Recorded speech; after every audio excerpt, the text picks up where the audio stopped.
पश्चिम आशियातल्या युद्धाच्या परिस्थितीमुळे देशात पेट्रोल डिझेलचे भाव वाढले. यामुळे महागाईचा भडका उडण्याची चिन्ह आहेत. पण याचबरोबर देशातल्या आणि राज्यातल्या शेतीवर सुद्धा दुहेरी संकट येण्याची शक्यता वर्तवली जाते. एकीकडे अल निनोमुळे कमी पावसाचं नैसर्गिक संकट, तर दुसरीकडे खत टंचाईमुळे यंदाचा खरीप आव्हानात्मक असल्याचं मुख्यमंत्री देवेंद्र फडणवीस यांनी सांगितलंय. तर केंद्रीय कृषी मंत्री शिवराज सिंग चौहान यांनी सुद्धा आंतरराष्ट्रीय बाजारात खतं सहज मिळत नसल्याची कबुली दिली आहे. त्यामुळे या दुहेरी संकटाचा शेतीवर परिणाम होऊन महागाई आणि अन्न टंचाईची भीती व्यक्त केली जाते.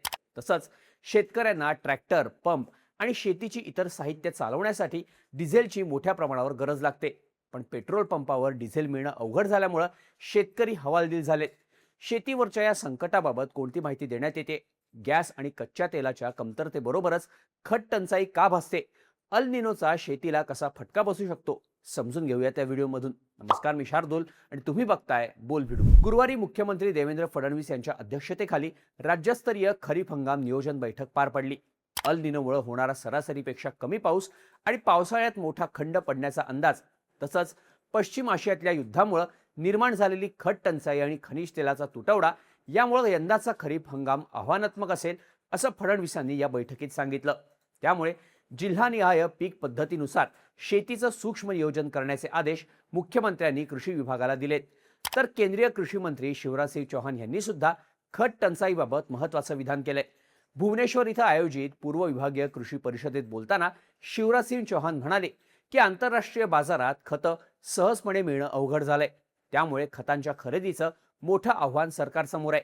देशातील शेतकऱ्यांसाठी जिथे कुठे खतं मिळतील तिथून ती खरेदी करण्याचा प्रयत्न केंद्र सरकार करत असल्याचं कृषी मंत्री चौहान यांनी सांगितलं. तसंच खरीप हंगामावर यंदा अल निनोचं सावट आहे.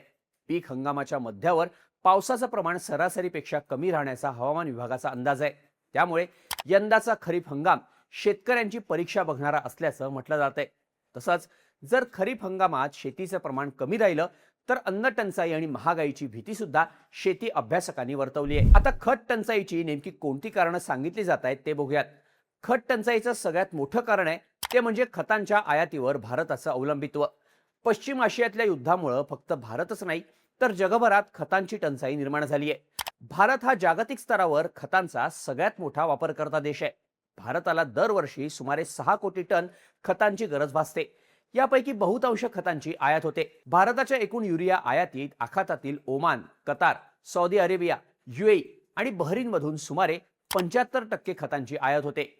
भारतात 20 ते 30% युरियाची तर 30% डाय अमोनियम फॉस्फेट अर्थात DAPची आयात ही आखातातून होते. पण युद्धामुळे पश्चिम आशियातून होणाऱ्या आयातीवर परिणाम होतोय.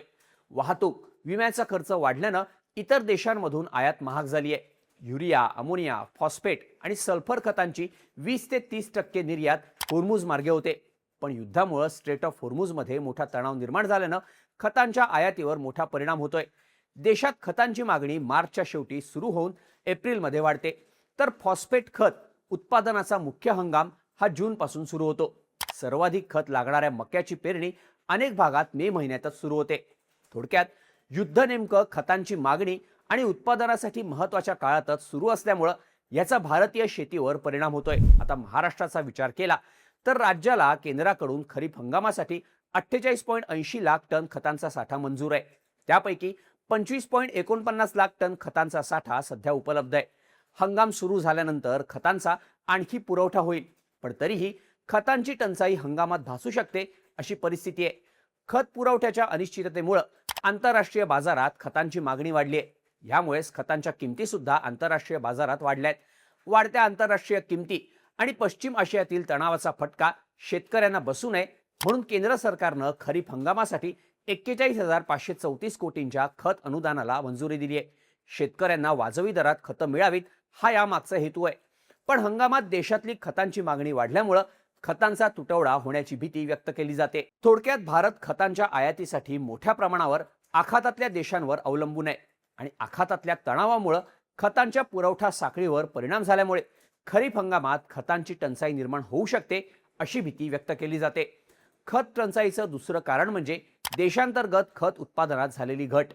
गेल्या काळात देशात युरिया आणि DAP खतांचं उत्पादन कमी झाल्याचं दिसून येत आहे. एप्रिल ते डिसेंबर 2025 मध्ये युरिया उत्पादनात 3.2% तर डीएपी उत्पादनात 3.9% घट नोंदवली गेली. पण मार्च 2026 मध्ये सगळ्यात मोठी घट नोंदवण्यात आली. त्या एका महिन्यात खत उत्पादनात तब्बल 24.6% घसरण झाली. एप्रिल 2012 पासूनची ही सगळ्यात मोठी मासिक घसरण असल्याचं सांगण्यात आलं. साधारणपणे भारतात दर महिन्याला 20 ते 25 लाख टन युरियाचं उत्पादन होतं. पण मार्च 2026 मध्ये हा आकडा घसरून 18 लाख टनांवर आला. फॉस्फरस आणि पोटॅश खतांचं उत्पादनही कमी झालं. मार्च 2025च्या तुलनेत मार्च 2026 मध्ये या खतांच्या उत्पादनात 16 ते 24% घट झाली. गेल्या 13 वर्षात पहिल्यांदाच खत उत्पादनाचं प्रमाण हे निगेटिव्ह झालं. या सगळ्याचं महत्त्वाचं कारण म्हणजे कच्च्या मालाचा कमी झालेला पुरवठा. आता युरिया खताचं उदाहरण घेऊयात. भारतात सर्वाधिक वापरलं जाणारं खत म्हणजे युरिया. त्यामुळे भारतात युरियाच्या उत्पादनासाठी गेल्या काही वर्षात मोठे प्रयत्न केले गेले. देशात साधारणपणे 300 ते 315 लाख टन युरियाचं उत्पादन होतं.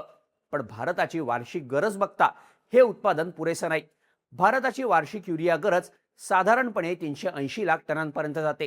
त्यामुळे उर्वरित गरज भागवण्यासाठी भारताला आयातीवर अवलंबून राहण्याशिवाय पर्याय राहत नाही. पण युरियासाठी लागणाऱ्या कच्च्या मालाचा पुरवठा पश्चिम आशियातील संघर्षामुळे कमी झालाय. याचा मोठा फटका देशातल्या युरिया उत्पादनाला बसतोय.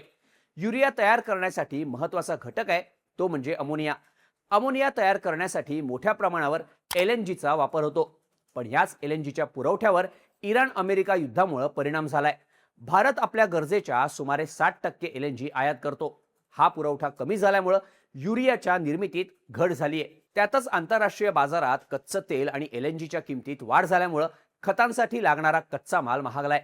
होर्मुझमधून जाणाऱ्या जहाजांचा विमा महाग झालाय, ज्यामुळे माल मागवणं केवळ कठीणच नाही तर खूपच खर्चिक झाल्याचं दिसून येत आहे. खर्चाचा हा बोजा असह्य झाल्यानं कंपन्यांनी युरियाचं उत्पादन मर्यादित केलंय. त्यामुळे देशातले अनेक युरिया प्लांट्स हे आपल्या पूर्ण क्षमतेने युरियाचं उत्पादन करत नाहीयेत, तर काही प्लांट्स बंद झालेत. त्यामुळे भारतातल्या युरिया उत्पादनात मोठी घट झाली आहे. डीएपी तयार करण्यासाठी लागणाऱ्या फॉस्फरिक ॲसिडमध्ये मोठ्या प्रमाणावर रॉक फॉस्फेट लागतं. हे रॉक फॉस्फेट भारताला आयात करावं लागतं. त्यामुळेच खत निर्मितीसाठी लागणाऱ्या कच्च्या मालाची मागणी आणि पुरवठा साखळी कोलमडल्यामुळे खत टंचाईचं संकट निर्माण झाल्याचं सांगितलं जात आहे. संयुक्त राष्ट्रांच्या विशेष बैठकीत भारताचे स्थायी प्रतिनिधी पी हरीश यांनी याबाबत UNच्या बैठकीत गंभीर चिंता व्यक्त केली आहे. शेतीवर असलेलं दुसरं नैसर्गिक संकट म्हणजे अल निनोचं. हवामान विभागाच्या अंदाजानुसार यंदा महाराष्ट्रात पावसाचं प्रमाण हे 92% असणार आहे. ही टक्केवारी बाकी विभागांपेक्षा मराठवाडा विदर्भाची काळजी वाढवणारी आहे. IMDनं या विभागातल्या जिल्ह्यांची परिस्थिती नाजूक असल्याचं सांगितलंय. तर अमेरिकेची हवामान संस्था नॅशनल ओशनिक अँड ॲटमॉस्फेरिक ॲडमिनिस्ट्रेशनच्या मते यंदाचा अल निनो हा भारतीय पर्जन्यावर खूप परिणाम करणार आहे. महाराष्ट्र वगळता मध्य प्रदेश आणि उत्तर कर्नाटकच्या काही भागात दुष्काळ सदृश परिस्थिती निर्माण होऊ शकते. महाराष्ट्रात जून जुलैमध्ये पावसाचं वातावरण चांगलं राहील, पण ऑगस्ट सप्टेंबर नंतर पावसावर अल निनोचा प्रभाव पडणार असल्याचं बोललं जात आहे. म्हणजेच ऑगस्ट आणि सप्टेंबरमध्ये पावसाचं प्रमाण कमी जास्त होणार आहे. थोडक्यात पाऊस लवकर येत असला तरीही पहिल्या 2 महिन्यांनंतर वातावरण कोरडं राहण्याचा अंदाज वर्तवला जातोय. त्यामुळे हंगामाच्या मधल्या काळात महाराष्ट्रात पाऊस गायब होणार असल्यामुळे ही चिंतेची बाब असल्याचं सांगितलं जात आहे. दरम्यान खतांच्या पुरवठ्याबाबत सरकार योग्य ते नियोजन करणार आहे. खतांचं लिंकिंग, साठेबाजी आणि काळा बाजार रोखण्यासाठी सरकार प्रयत्न करणार असल्याचं मुख्यमंत्री फडणवीसांनी सांगितलंय.